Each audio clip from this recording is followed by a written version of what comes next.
For my seminars, I usually have one simple request, like I want to work only on the dogs that love being groomed. So dog that feels safe on a table, love interaction with the groomer, and don't mind being watched by the audience. That's a lot of requests on the dogs. And oftentimes, it's not easy to find those dogs.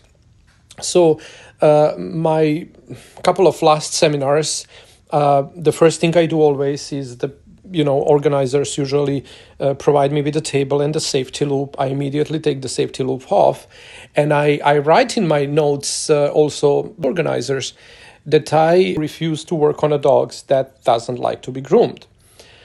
Not because I can't, but because I don't want, especially after things I know about a dog. So I have to share with you a very interesting stories that happened to me lately. One of my seminars, I was working on a balance and symmetry, and the two dogs provided were actually puppies.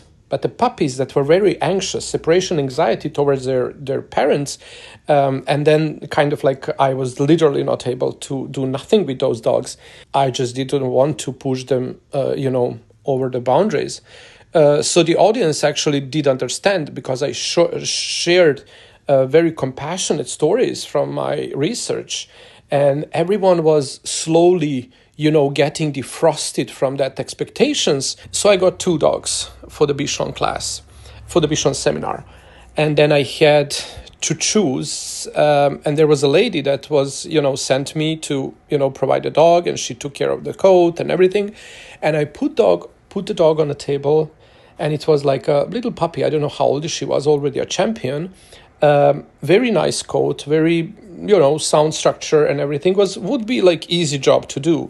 But when I put her on the table, she froze. She was there, but she was completely in the state of, I just, I do my job. But when the puppy, and then she looked at me with those eyes like that, I said, who are you? I said, I'm going to be someone not to work with you tonight. And then I checked the other dog. The other dog had much more challenges to overcome when it comes to the regard of the coat, the length of the coat, the everything was like, because the dog was like kind of groomed not long ago. And then what I wanted to express and talk about, the first dog would be much easier to accomplish, but the other dog was like very sound and strong in the mind. And also, when I was talking, the dog was sleeping on a table. When I needed him, I put him up. I show what I have to show. I groomed here, groomed there, showed to the audience, and then started to talk again. And then the dog fell asleep again. So that engagement with the dog, I like. I must say that the lady that the first I said, like, would it be okay if I choose in between the dogs? And they both said yes.